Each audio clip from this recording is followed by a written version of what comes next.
नमस्कार साथियों, आपका द एजुकेशन चैनल पर हार्दिक स्वागत है। आज के इस सेशन में हम आचार्य रामचंद्र शुक्ल जी की महत्वपूर्ण पंक्तियों को पढ़ेंगे, जो 2023 के सभी भर्ती परीक्षाओं की दृष्टिकोण से बेहद उपयोगी क्लास होगी। और यह क्लास खासकर TGT, PGT, LT grade, DSSB, net GRF के लिए बेहद महत्वपूर्ण है। तो चलिए सेशन की शुरुआत करते हैं। अगर चैनल पर पहली बार विजिट किए होंगे तो आप चैनल में निवेदन है, सेशन को लाइक कर दीजिएगा। सेशन पसंद आए तो चैनल को सब्सक्राइब कर लीजिएगा और अपने दोस्तों में शेयर कर दीजिएगा। बेल आइकन को भी प्रेस कर दीजिएगा, जिससे रोज क्लास का नोटिफिकेशन आप तक पहुंच सके। आचार्य रामचंद्र शुक्ल, उनकी पंक्तियाँ है, उनका निबंध है कविता क्या है। कविता क्या है निबंध से महत्वपूर्ण पंक्तियाँ हैं कि पहली पंक्ति है, जिस प्रकार आत्मा की मुक्तावस्था ज्ञान दशा कहलाती है, उसी प्रकार हृदय की मुक्तावस्था रस दशा कहलाती है। यह आचार्य रामचंद्र शुक्ल जी की पंक्ति है और वह क्या लिखते हैं कि जब आत्मा मुक्त हो जाती है सांसारिक बंधनों से और भगवान के चरणों में समर्पित हो जाती है, उसी को ज्ञान दशा कहते हैं कि वह व्यक्ति तब ज्ञानी बन जाता है, ज्ञान की चरम सीमा को प्राप्त कर लेता है। उसी प्रकार जब हृदय मुक्त हो जाता है सब वासनाओं से, तो उसी को रस दशा कहते हैं। जब उसके अंदर प्रेम, करुणा आदि भावनाएं जग जाती हैं हृदय में, तो उसी प्रकार हृदय की मुक्तावस्था रस दशा कहलाती है। यह आचार्य रामचंद्र शुक्ल जी की पंक्ति है। नेक्स्ट पंक्ति है, हृदय प्रसार का स्मारक स्तंभ काव्य है। जब कवि का हृदय प्रसारित होता है, ज़्यादा दूर तक कल्पनाओं में विचरित करता है, तो उस स्मारक स्तंभ को ऐतिहासिक स्तंभ को काव्य कहते हैं, तभी वह काव्य के रूप में परिणित होता है। यह आचार्य रामचंद्र शुक्ल जी की पंक्ति है और कहाँ से लिया गया है, तो रस मीमांसा नामक रचना से लिया गया है। रस मीमांसा आचार्य रामचंद्र शुक्ल जी की रचना है और इसी रचना से यह पंक्ति लिया गया है कि हृदय का प्रसार स्मारक स्तंभ काव्य है। नेक्स्ट पंक्ति है, सच्चा कवि वही है जिसे लोक हृदय की पहचान हो। कि कवि की विशेषता बताते हुए आचार्य रामचंद्र शुक्ल क्या लिखते हैं कि सच्चा कवि उसी को माना जाना चाहिए जिसे लोक हृदय की पहचान हो, लोगों के हृदय उनकी भावनाओं को अपने काव्य में चित्रित करता हो या लोगों की भावनाओं को पहचानता हो, उसी को सच्चा कवि माना जाता है। नेक्स्ट पंक्ति है, साधारणीकरण आलंबन धर्म का होता है। साधारणीकरण आलंबन धर्म का होता है। यह कहाँ से लिया गया है, तो साधारणीकरण व्यक्ति वैचित्रवाद नामक निबंध से लिया गया है। उत्साह से संबंधित आचार्य रामचंद्र शुक्ल की पंक्तियाँ क्या है कि उत्साह के बारे में उन्होंने क्या लिखा है कि उत्साह वास्तव में कर्म और फल की मिलीजुली अनुभूति है। तो पूछा जाएगा कि उत्साह से आपका क्या आशय है, तो ऐसे कर्मफल का निषेध, कर्मफल की मिलीजुली अनुभूति, कर्मफल ऐसे ऑप्शन बना के दे देगा।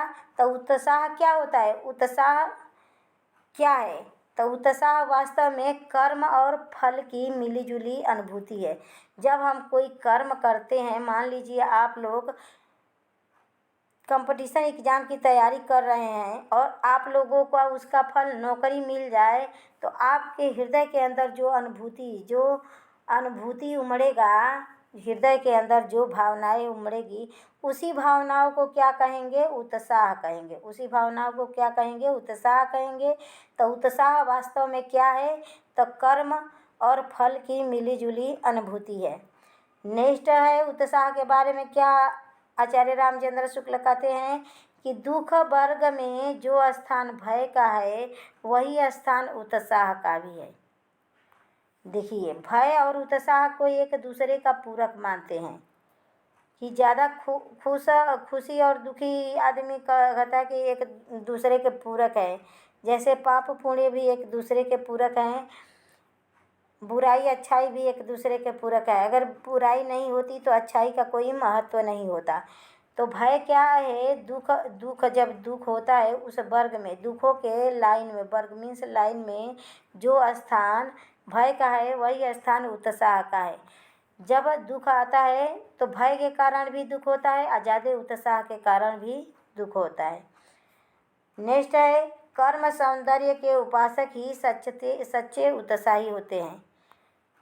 नई कविता में जो प्रगतिवादी कविताएं हैं उसमें उस कविता में कर्म की प्रधानता बतलाया गया है, जबकि जो पहले के काव्य हैं उसमें सौंदर्य की प्रधानता बताई गई है, जैसे रीतिकालीन काव्य के। लेकिन जो आधुनिक कालीन काव्य है, प्रगतिवादी कालीन काव्य है, उसमें कर्म की प्रधानता बताई गई है। तो कर्म सौंदर्य के उपासक ही सच्चे उत्साही होते हैं। केवल सौंदर्य के नहीं, जो कर्म रूपी सौंदर्य के उपासक होते हैं वही सच्चे उत्साही कहलाते हैं। कर्म से उत्साह को जोड़ दिया गया है। देखिए, जब हम कोई कर्म करेंगे तभी तो हमें उत्साह या प्रसन्नता मिलेगा। तो यह आचार्य रामचंद्र शुक्ल जी के उत्साह से संबंधित पंक्ति था और इन पंक्तियों को पढ़िएगा ज़रूर, 2-3 बार वीडियो को ज़रूर वॉच कर लीजिएगा। यह पंक्तियाँ बार बार किसी न किसी कंपटीशन एग्जाम में पूछी जा चुकी है और पूछे जाने की संभावना है। नेक्स्ट है, श्रद्धा और भक्ति से संबंधित। श्रद्धा और भक्ति आचार्य रामचंद्र शुक्ल जी का निबंध है, उससे संबंधित पंक्तियाँ हैं। यदि राम हमारे काम के हैं तो रावण भी हमारे काम के हैं।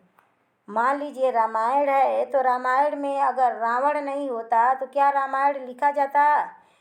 अगर बुराई अच्छाई दोनों समाहित है, राम है तो रावण है, रावण नहीं होता तो रामायण की रचना ही नहीं होती। तब तो बस राम जी जन्म हो चुका और राम जी खा लिए, राज कर लिए, मर गए, बातें ख़त्म। लेकिन देखिए वहीं पे रावण है तो इतना लंबा चौड़ा रामायण की रचना हो गई, युद्धों का वर्णन, सीता का हरण, ये सब रावण से ही संबंधित था। एक बालकांड और एक अयोध्या कांड, बस 2 ही कांड है कि राम के जीवन से संबंधित है, बाकी तो सारा कांड रावण से ही जुड़ा हुआ है। तो वही आचार्य रामचंद्र शुक्ल का यहाँ राम और रावण से क्या आशय है कि अगर बुराई जीवन में, अगर अच्छाई ज़रूरी है तो जीवन में बुराई भी ज़रूरी है। जब बुराई नहीं होगा तो अच्छाई का महत्व नहीं रहेगा। तो यह आचार्य रामचंद्र शुक्ल जी का पंक्ति है श्रद्धा और भक्ति नामक निबंध से। पाप का फल छिपाने वाला पाप छिपाने वाले से अधिक अपराधी है। पाप के बारे में आचार्य रामचंद्र शुक्ल लिखे हैं कि पाप का फल जो छिपाता है वह पाप छिपाने से अधिक अपराधी है। संसार में मनुष्य मात्र की समान वृत्ति कभी नहीं हो सकती। व्यक्तिक भिन्नता का सिद्धांत आप लोग पढ़े होंगे। तो देखिए, आचार्य रामचंद्र शुक्ल भी लिखते हैं कि संसार में मनुष्य मात्र की समान वृत्ति, समान प्रवृत्ति कभी नहीं होती। प्रत्येक मनुष्य एक दूसरे से गुणों, कार्यों और भावनाओं में एक दूसरे से अलग होता है। व्यक्तिक भिन्नता ही होता है। नेक्स्ट पंक्ति है आचार्य रामचंद्र शुक्ल जी की कि श्रद्धा का व्यापार स्थल विस्तृत है। श्रद्धा का व्यापार स्थल विस्तृत है और प्रेम का एकांत। श्रद्धा का व्यापार स्थल विस्तृत है और प्रेम का एकांत। श्रद्धा और भक्ति के बारे में आचार्य रामचंद्र शुक्ल लिखते हैं कि श्रद्धा का स्थल बहुत बड़ा है लेकिन प्रेम का एकांत है। अब नेक्स्ट पंक्ति लिखते हैं कि प्रेम में घनत्व अधिक होता है, मान ले, और श्रद्धा में विस्तार। प्रेम में घनत्व, श्रद्धा में विस्तार क्यों होता है कि श्रद्धा हम किसी के प्रति भी रख सकते हैं, श्रद्धा कहीं है, लेकिन प्रेम घनिष्ठता को मांगता है, प्रेम में घनत्व अधिक होता है। मान लीजिए अभी कोई हमारे परिवार का, हम कहीं जा रहे हैं, रास्ते में कोई एक्सीडेंट हुआ है तो हम उतना इंटरेस्ट नहीं लेंगे, उतना दुखी नहीं होंगे जितना कि कोई अपना घनिष्ठ, कोई चाहने वाला, अगर चाहने वाले के साथ अगर वैसा हो, तब हमारे मन में वह एक अजीब प्रकार का उद्विग्न हो जाएंगे, हमारा मन उद्विग्न हो जाएगा। तो इसीलिए कहे हैं कि प्रेम में घनिष्ठता अधिक है और श्रद्धा में विस्तार। श्रद्धा हम किसी के प्रति रख सकते हैं, कोई जा रहे हैं तो श्रद्धा और करुणा ऐसी भावना ही है कि कोई भिखारी को ही देख लिए तो उस पर श्रद्धा या करुणा की भावना जग जाएगी। लेकिन प्रेम में घनिष्ठता अधिक होती है कि प्रेम घनिष्ठ व्यक्तियों के साथ अधिक प्रभावी होता है। आचार्य रामचंद्र शुक्ल लिखे हैं। फिर श्रद्धा और भक्ति नामक निबंध से फिर नेक्स्ट पंक्ति लिखे हैं आचार्य रामचंद्र शुक्ल। यदि प्रेम स्वप्न है तो श्रद्धा जागरण है। वेरी वेरी IMP लगा लीजिए। कई सारे कंपटीशन एग्जाम में यह पूछा जा चुका है। तो प्रेम, यदि प्रेम स्वप्न है तो श्रद्धा जागरण है। प्रेम अगर सपने के समान है तो श्रद्धा जागरण अवस्था का रूप है। आचार्य रामचंद्र शुक्ल लिखते हैं। नेक्स्ट पंक्ति है, श्रद्धा का मूल तत्व है दूसरों का महत्व स्वीकारना। श्रद्धा क्या है? तो श्रद्धा पूछ देगा श्रद्धा से आपका क्या आशा है, तो ऐसे ऑप्शन बना देगा। श्रद्धा एक दूसरे को एक का मूल तत्व है महत्व को, दूसरे के महत्व को स्वीकारना। श्रद्धा का मूल तत्व है अपने महत्व को स्वीकारना। श्रद्धा का मूल तत्व है कि एक दूसरे से प्रेम करना। यह सिर्फ श्रद्धा से पूछ सकता है। तो श्रद्धा का मूल तत्व क्या है कि दूसरे के महत्व को स्वीकारना। जब हम दूसरे के महत्व को स्वीकारेंगे मतलब कि क्या है कि हम उसके प्रति श्रद्धा रखते हैं, तभी हम उसके महत्व को स्वीकार रहे हैं। नेक्स्ट पंक्ति है आचार्य रामचंद्र शुक्ल जी के, यह गूढ़ रहस्यवादी पंक्तियाँ है जिसका अर्थ बहुत अगर हृदय से सोचा जाए तो बहुत कठिन है। स्वार्थियों और अभिमानियों के हृदय में श्रद्धा नहीं टिकती। श्रद्धा क्या कहते हैं कि श्रद्धा तो प्रेम का नाम है, लेकिन जो श्रद्धा है, करुणा है, वह स्वार्थी और अभिमानियों के हृदय में नहीं टिकती है। देखिए, अगर कोई गुंडा आ जाए मारने या कोई चोर आ जाए चुराने, उसे कितना घिघियाएंगे, तो वह स्वार्थी और अभिमानी है धन के कारण। वह श्रद्धा नहीं है उसके अंदर। वह आप लोग कितना निहोरा करेंगे, कितना घिघियाएंगे, लेकिन वह आपकी बात नहीं मानेगा। वह आपको मार काट डालेगा, आपका सामान लूट ले जाएगा। तो वही आचार्य रामचंद्र शुक्ल लिखते हैं कि स्वार्थी व्यक्तियों और अभिमानी व्यक्तियों के हृदय में श्रद्धा कभी नहीं टिकती, उनके अंदर श्रद्धा नहीं होता है। नेक्स्ट है रामचंद्र शुक्ल जी की पंक्ति कि श्रद्धा धर्म की पहली सीढ़ी है। जो ये श्रद्धा है वही धर्म की पहली सीढ़ी है। हम कोई धर्म करते हैं पुण्य प्राप्त करने के लिए, तो उसका धर्म की पहली सीढ़ी क्या है? श्रद्धा है। जब हम दूसरे के प्रति श्रद्धा रखेंगे तो वही सबसे बड़ा धर्म है और सबसे बड़ा पुण्य है। क्योंकि नफरत करके तो हम कितना ही पूजा कर ले, उससे कोई फ़ायदा नहीं है।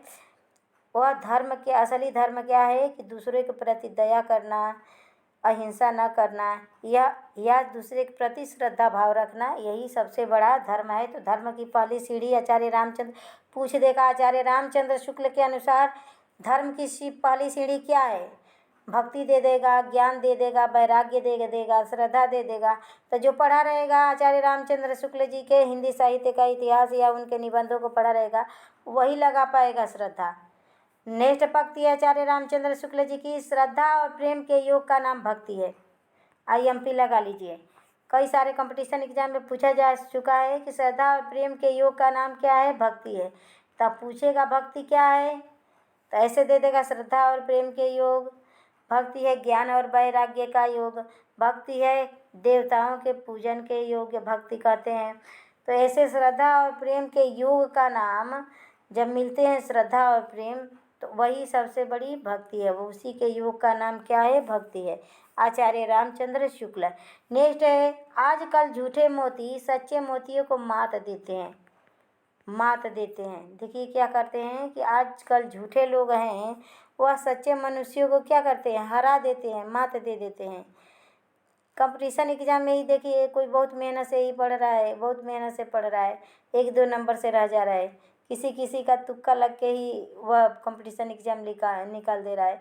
तो वही है, गाना भी बन गया है कि रामचंद्र कह गए सिया से, एक दिन कलयुग आएगा, हंस चुनेगा तिनका दाना, कौआ मोती खाएगा। आजकल पढ़े लिखे व्यक्ति इधर उधर घूम रहे हैं नौकरी के तलाश में, और जो अनपढ़ हैं कुछ भी नहीं आता, वो चापलूसी करके इधर उधर अच्छा पैसा कमा लेते हैं। तो ये देखिए, उसी पर आचार्य रामचंद्र शुक्ल, देखिए हिंदी साहित्य का इतिहास और आचार्य रामचंद्र शुक्ल कितने पुराने हैं, और आज वो घटनाएं समाज में घट रही है, उतना पुराना साहित्य वो लिखे हैं, उसमें के जो बातें हैं उनके साहित्य की, उनकी कविताओं की, उनकी कहानियों की, वह बातें आज चरितार्थ हो रही है। तो आजकल झूठे मोती सच्चे मोतियों को मात देते हैं। झूठे मोती से क्या आशय है कि झूठा व्यक्ति और सच्चे व्यक्तियों से तात्पर्य है, या इसीलिए इनकी पंक्तियाँ रहस्यवादी है, गूढ़ रहस्यवादी। इसका अर्थ निकालना कठिन है, इसे दोहरे अर्थ में लेना चाहिए। और दोहरी प्रवृत्ति भी आचार्य रामचंद्र शुक्ल के इतिहास में है। हर काल की दोहरा नाम है, दोहरी प्रवृत्ति है। नेक्स्ट पंक्ति देखते हैं। भक्ति हृदय से की जाती है। भक्ति क्या है? हृदय से की जाती है। बुद्धि से भक्ति करना ऐसा ही है जैसे नाक से खाना खाना और कान से सूंघना।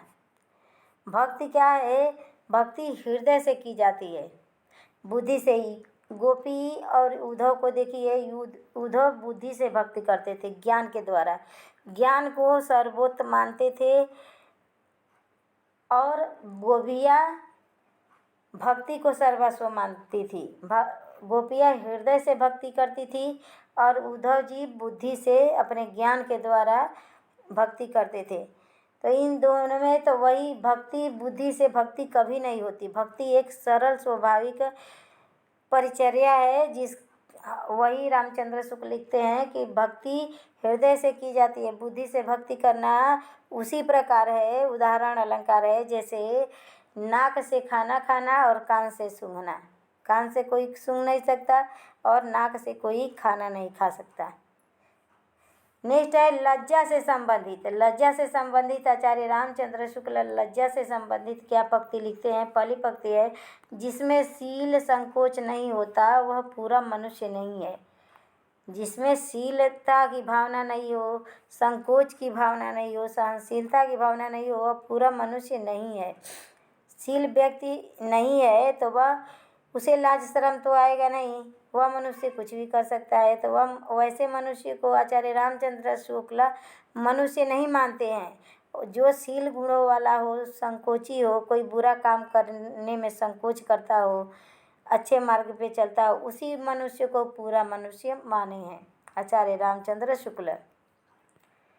नेक्स्ट पंक्ति है आचार्य रामचंद्र शुक्ल की कि हम अपना मुंह न दिखाकर लज्जा से बच सकते हैं। मानिए हम कोई गलत काम किए हैं तो हम अपने आप को कमरे में बंद करते हैं, 10 दिन 15 दिन महीना दिन बाहर नहीं निकलते हैं, लेकिन हम अपना मुंह छिपाकर लज्जा से तो बच जाएंगे। लेकिन जो हमारे अंदर गलानी रहेगी कि काश ऐसा काम नहीं किए होते तो हमें ऐसा नहीं करना पड़ता, हमें इतना लाज नहीं आती, तो यह गलानी से व्यक्ति नहीं बच सकता, चाहे अकेले में हो, बंद कमरे हो। क्रोध से संबंधित पंक्तियाँ क्या लिखे हैं आचार्य रामचंद्र शुक्ल? तक क्रोध सब मनोविकारों में फुर्तीला है। मनोविकार बहुत सारे होते हैं हमारे हृदय के अंदर, हमारे शरीर के अंदर। बैर होता है, क्रोध होता है, घृणा होता है, द्वेष होता है, तो ये सब मनोविकार हैं। लेकिन उन सभी मनोविकारों में सबसे फुर्तीला, सबसे चालबाज क्रोध को माने हैं आचार्य रामचंद्र शुक्ल। कह रहे हैं, लिखे हैं कि क्रोध सब मनोविकारों में सबसे फुर्तीला है। कि देखिए एक क्रोधी व्यक्ति है, वह उसके अंदर कितनी ताकत हो जाती है। ऐसे तो वह सीधा साधा दिखेगा, लेकिन क्रोध आ जाएगा तो लगेगा पूरा घर सर पे उठा लेगा, सबको मार काट डालेगा, ऐसा होता है क्रोध। नेक्स्ट पंक्ति क्रोध के बारे में आचार्य रामचंद्र शुक्ल क्या लिखते हैं कि क्रोध शांति भंग करने वाला मनोविकार है। क्रोध कैसा मनोविकार है? तो शांति भंग करने वाला मनोविकार है।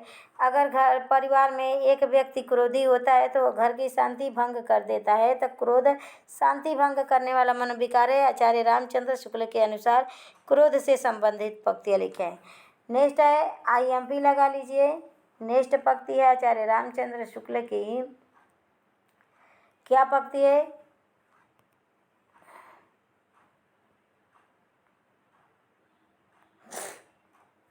नेक्स्ट पंक्ति है, बैर क्रोध का आचार्य या मुरब्बा है। कई सारे कंपटीशन एग्जाम में पूछा जा चुका है, वेरी वेरी IMP लगा लीजिए कि बैर क्रोध का आचार्य या मुरब्बा है।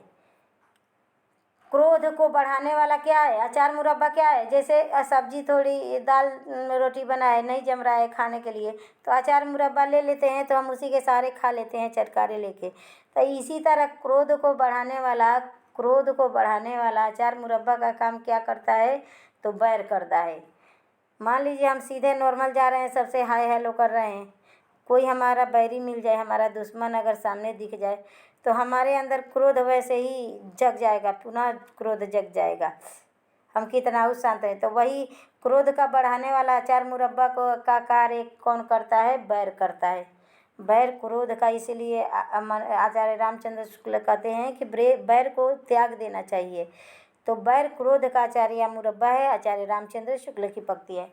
नेक्स्ट पंक्ति है, क्षमा जहाँ से श्रीहात हो जाती है वहीं से क्रोध प्रारंभ होता है। कितनी बड़ी पंक्ति लिखे हैं कि क्षमा जो हुआ है जहाँ पे श्रीहात हो जाती है, जहाँ पे क्षमा करते करते आहत हो जाता है मनुष्य, कि वो क्षमा करते रहता है, दूसरा उसके ऊपर अपना चलती चलाते रहता है, तो वो एक दिन वह आहत हो जाता है, क्षमा करते करते थक जाता है, तो वहीं से वह व्यक्ति क्रोधी हो जाता है। फिर वह अपने एक एक किए गए जुल्मों का बदला लेना शुरू कर देता है, क्रोध हो जाता है। तो क्रोध कब प्रारंभ होता है? जब क्षमा नामक गुण आहत हो जाता है, क्षमा करते करते। अब देखिए, राम रावण का युद्ध ही ले लीजिए कि भगवान राम कितनी बार वो रावण को समझाने की कोशिश किए, अंगद को भेजे, हनुमान को भेजे, सबको भेजे, शांति का प्रस्ताव देकर, नहीं माना, फिर आहत होकर उन्हें युद्ध करना पड़ा। और भगवान श्री कृष्ण भी कितने, पांडव लोग कितना 5 गाँव मांग रहे थे, तभी दुर्योधन देने के लिए राजी नहीं था, तो वह क्या हुए? आखिर में महाभारत का युद्ध करना ही पड़ा। तो वही कहते हैं कि क्रोध कब प्रारंभ होता है, कब जगना प्रारंभ होता है? एक शांतशील मनुष्य क्रोधी कब बनता है? जब क्षमा करते करते वह श्रीहत हो जाता है, मतलब आहत हो जाता है, क्षमा करते करते परेशान हो जाता है, आहत हो जाता है, तब उसके शरीर में क्रोध रूपी मनोविकार प्रारंभ हो जाता है आना। तो यह आचार्य रामचंद्र शुक्ल जी की, देखिए कितना गूढ़ रहस्य छिपा है इस पंक्ति में। आचार्य रामचंद्र शुक्ल ऐसे ही नहीं, उन्हें सबसे बड़ा हिंदी साहित्य में आलोचक मानते हैं, और उनके द्वारा लिखी गई हिंदी साहित्य आज भी उससे प्रेरणा का स्रोत बनी है। उसी के आधार पर हजारों लोग उनका नकल करके हिंदी साहित्य का इतिहास लिखे हैं। तो क्रोध जब आहत हो जाता है क्षमा, तभी क्रोध रूपी मनोविकार का आरंभ होता है। नेक्स्ट है, क्रोध के बारे में आचार्य रामचंद्र शुक्ल क्या लिखते हैं कि क्रोध का एक हल्का रूप चिड़चिड़ाहट है। क्रोध की विशेषता बताते हुए आचार्य रामचंद्र शुक्ल लिखते हैं कि जो क्रोधी व्यक्ति होता है उसके अंदर क्या होता है? चिड़चिड़ाहट होने लगता है, चिड़चिड़ापन होता है। तो क्रोध का एक हल्का रूप क्या होता है? चिड़चिड़ाहट होता है। जब एक व्यक्ति के अंदर चिड़चिड़ाहट की भावना जागृत हो जाती है धीरे धीरे, तो वही प्रचंड बन के आगे जाके क्रोध का रूप धारण कर लेती है। तो क्रोध पर कितना अच्छा पंक्ति लिखे हैं आचार्य रामचंद्र शुक्ला, और इस पंक्ति में से जरूर किसी न किसी कंपटीशन एग्जाम में आइए, खासकर TGT, PGT, LT grade, DSSP और नेट GRF के लिए यह क्लास बेहद उपयोगी है। तो प्लीज़ चैनल को सब्सक्राइब कीजिएगा, लाइक कीजिएगा, शेयर कीजिएगा, ज़्यादा से ज़्यादा बच्चों के पास शेयर कीजिए, जिससे क्लास का लाभ सभी को मिल सके। तो क्रोध का हल्का रूप किसे माने हैं? चिड़चिड़ाहट को। चिड़चिड़ाहट जब धीरे धीरे अपना विस्तृत रूप लेता है, पौधा से वृक्ष बनता है, तब वह क्रोध का रूप धारण कर लेता है। तो यह आचार्य रामचंद्र शुक्ल जी की पंक्ति है। नेक्स्ट पंक्ति पढ़ते हैं, ईर्ष्या से संबंधित पंक्ति। ईर्ष्या में से क्या कहते हैं? जलन, द्वेष। तो ईर्ष्या से संबंधित पंक्ति आचार्य रामचंद्र शुक्ल क्या लिखे हैं कि ईर्ष्या की सबसे अच्छी दवा है उद्योग और आशा। क्यों बताए हैं? कि हम मानिए कि किसी के पास ज़्यादा धन है, हम देख के उसको जल रहे हैं कि मेरे पास कुछ भी नहीं है, मेरे पड़ोसी के पास गाड़ी है, बंगला है, नौकर है, चाकर है, मैं एक नौकरी करके किसी तरह परिवार का पेट पाल रहा हूँ। तो उसका दवा क्या बताए हैं, उसका दवा क्या बताए हैं आचार्य रामचंद्र शुक्ल कि उद्योग करना, परिश्रम करना और आशा रखना कि हमारे पास भी एक दिन ये सब हो जाएगा। तो ईर्ष्या की सबसे अच्छी दवा क्या बताए हैं आचार्य रामचंद्र शुक्ल? उद्योग और आशा। कि आशा रखेंगे और परिश्रम करेंगे, उद्योग करेंगे तो एक न एक दिन हमारे पास भी वह सब कुछ हो सकता है, हमें भी वह सब कुछ प्राप्त हो सकता है। आचार्य रामचंद्र शुक्ल की ईर्ष्या से संबंधित पंक्ति है। नेक्स्ट पंक्ति कहते हैं, यह लोग नहीं है, लोभ है, लोभ और प्रीति। लोभ है, भय है, लोग देखिए टाइप में गलत हो गया है, टाइप करते समय। लोभ और प्रीति नामक निबंध से आचार्य रामचंद्र शुक्ल की पंक्तियाँ यह लिया गया है। तो लोभ और प्रीति के बारे में आचार्य रामचंद्र शुक्ल क्या लिखते हैं कि परिचय प्रेम का प्रवर्तक है।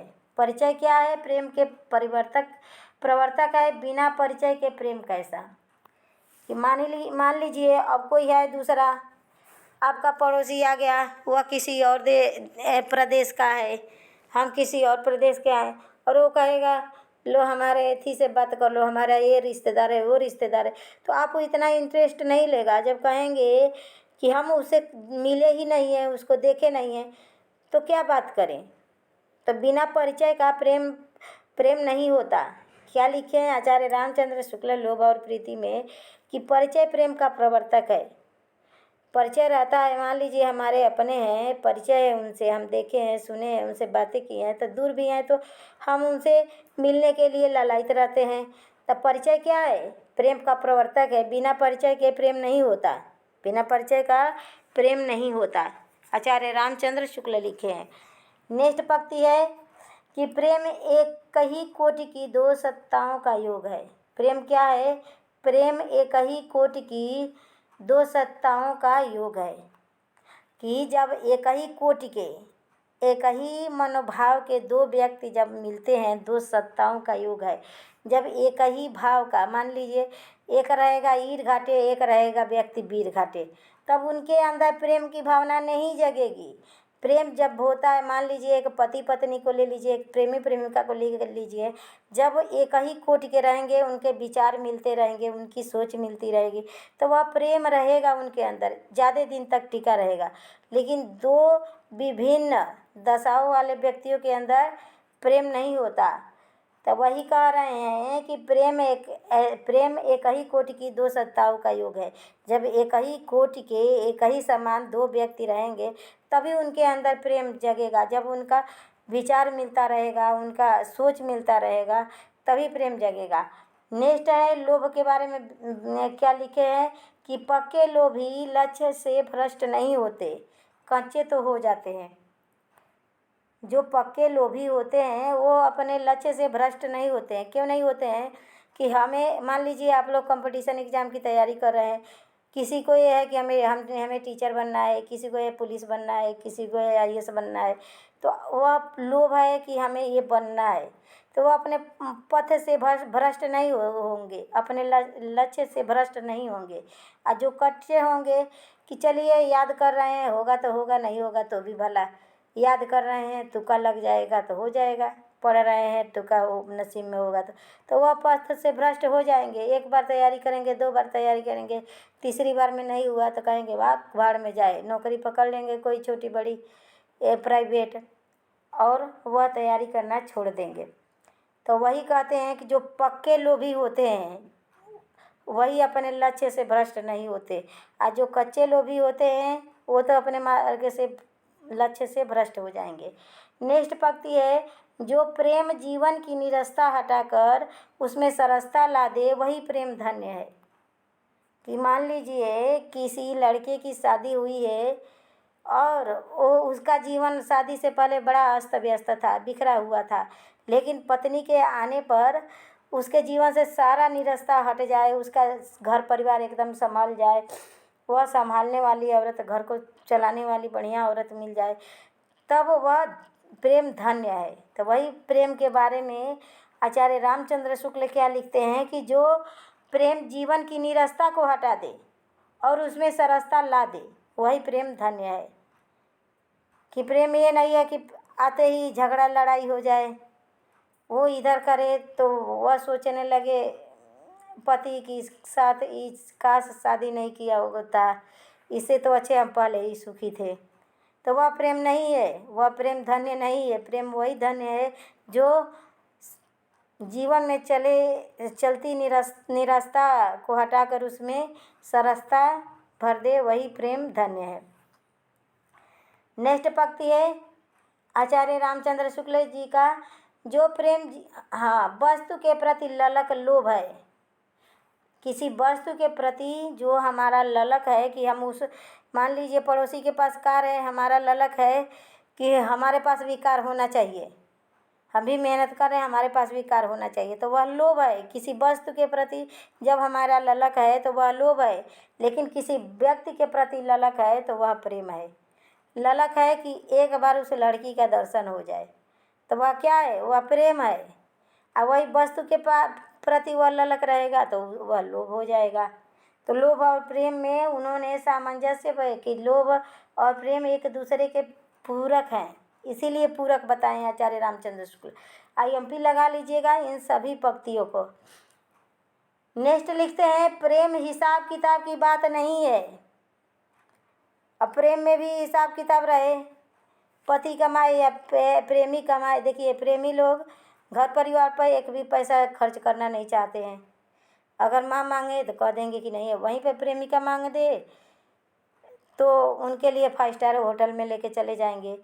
तो ये नहीं देखेंगे कि हमारा हिसाब किताब, हमारा बिल का कितना उठ रहा है, हमारा पॉकेट कितना खाली हो रहा है, तो यह नहीं देखते हैं। तो वही आचार्य रामचंद्र शुक्ल लिखते हैं कि प्रेम में हिसाब किताब की बात नहीं होती।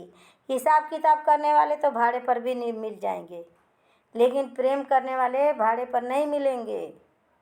सच्चा प्रेम की परिभाषा देते हुए लिखे हैं आचार्य रामचंद्र शुक्ल कि प्रेम हिसाब किताब की बात नहीं है।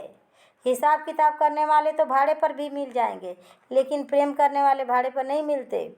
आचार्य रामचंद्र शुक्ल जी की यह पंक्ति है, IMP लगा लीजिए। नेक्स्ट पंक्ति है, करुणा का विषय दूसरों का दुख है, अपना दुख नहीं। जब अपने दुख में दुखी हैं वो कैसा करुणा है, वह करुणा नहीं है। करुणा को उन्होंने क्या, हर एक टॉपिक पर उन्होंने लिखा है। श्रद्धा एवं भक्ति नामक निबंध में हर एक टॉपिक पर, करुणा पर, उत्साह पर, लालच पर, हर एक टॉपिक पर आचार्य रामचंद्र शुक्ल अपना मत दिए हैं। तो करुणा पर क्या लिखे हैं कि करुणा का विषय दूसरों का दुख है, कि जब हम दूसरे के, पड़ोसी के दुख में दुखी हैं तो वही उसके प्रति करुणा है। वह करुणा नहीं है कि हम अपने दुख में रो रहे हैं, अरे बाप मेरे ऊपर विपत्ति आ गई, मैं क्या करूं, मैं लूट गया, बर्बाद हो गया। तो यह करुणा नहीं है। करुणा हुआ है कि जब हम दूसरे के दुखों में दुखी रहें। तो इतनी सारी आज का यह सेशन यही समाप्त हुआ। इतनी सारी पंक्तियाँ आचार्य रामचंद्र शुक्ल की है। तो यह बताइएगा कमेंट बॉक्स में कि यह सेशन आप लोगों को कैसा लगा। अगर सेशन पसंद आए तो प्लीज़ चैनल को सब्सक्राइब कीजिएगा, लाइक कीजिएगा, शेयर कीजिएगा। नमस्कार दोस्तों, धन्यवाद।